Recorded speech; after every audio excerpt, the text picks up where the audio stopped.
मी प्रश्न निर्माण करतो, याचे उत्तर आपल्याला सगळ्यांना द्यायचे आहे. काळ आपली वाट बघत आहे. उद्या विधानसभेमध्ये मी बोलणार आहे. माझ्या बातम्या तुम्ही लावा असं मी म्हणणार नाही, परंतु माझ्या बातम्यांची दखल तुम्हाला सगळ्यांना घ्यावं लागेल. आणि अशी दखल घेण्यासाठीची लोक पत्रकार या ठिकाणी असावेत. तुम्हाला सगळ्यांना शुभेच्छा देतो. आणि ज्यांना ज्यांना या क्षेत्रामध्ये काम केलेले अतिशय प्रदीर्घ अनुभव त्यांचा सन्मान केला. आणि मी पत्रकारांच्या सोबत आहे. बुलढाणा जिल्ह्याच्या पत्रकारितेमध्ये, साहित्य क्षेत्रामध्ये, नाटकामध्ये, साहित्याच्या काही सांस्कृतिक चळवळीमध्ये मी कायम अधिकारी होतो, तेव्हाही सोबत होतो. आणि आमदार आहे, त्याच्यामुळे आता तर मी निश्चितच म्हणाला अतिशय ठामपणानं तुमच्या सोबत आहे. प्रश्न खूप गंभीर आहे.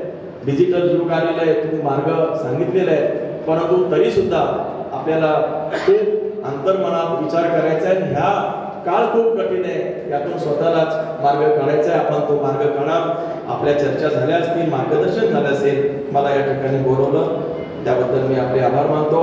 आणि आपलं जे सहकार्य मला आतापर्यंत लाभलेलं आहे, 2 महिन्यामध्ये आमदार झालो मी साहेब. 2 महिन्यामध्ये महाराष्ट्रात कोणताच माणूस आमदार झालेला नाही, आणि ते दुसऱ्या मतदारसंघामध्ये. याचं कारण आम्ही माझ्या मातृभूमीमध्ये मी जे काही भरीव काम केलं होतं गेल्या 15 वर्षामध्ये, त्याचं चीज झालं. सगळ्या लोकांनी अक्षरशः सगळीकडे वातावरण निर्माण केलं आणि मी आमदार झालेलो आहे. आमचं सरकार आलं नसलं तरी काही हरकत नाही. मनोज भाऊ आमचे मित्र आहेत, त्यांच्या मार्फत आम्ही काम पूर्ण करू. आणि लोकांचा आशीर्वाद आमच्या सोबत आहे. तुमचा आशीर्वाद असा सोबत राहू द्या. मी या ठिकाणी माझं बोलणं थांबवतो आणि आभार मानतो. धन्यवाद. जय हिंद, जय महाराष्ट्र. धन्यवाद. शेवटचे 3 मिनिट आता माननीय सिद्धार्थ खरात साहेबांनी खूप सुंदर ठिकाणी मांडणी केली आहे. आणि साहित्य शास्त्रीय योजना आणि याचा काही संबंध नसून लाडक्या बहिणींचे वोट घेताना त्यांच्याकडे 4 व्हीलर आहे की नाही हे पाहिलं नाही सरकारने.